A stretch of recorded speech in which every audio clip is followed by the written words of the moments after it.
சின்ன பையனை ஒரு பையன் 2 பையன், ஒரு பையன் இறந்துட்டான், பெரிய பையன். சின்ன பையனை காணோம்.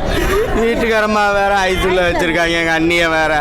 இல்லை நான் என்னதான் பண்ணுறேன் இதில். என் பையனுக்கு கண்ணு பூரா காயமாக இருக்குது. ஆளே இதாயிட்டான். போய் உள்ளே போய் பார்க்காம போனா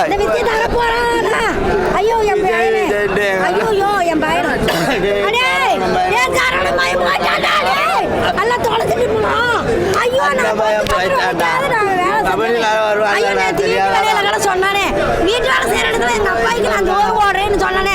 அந்த சோறு வேலை தெரிக்கல என் பேரனுக்கு. அந்த அண்ணன் கடை கேட்டாரே பாப்பா பேரன்னு சொன்னாரு.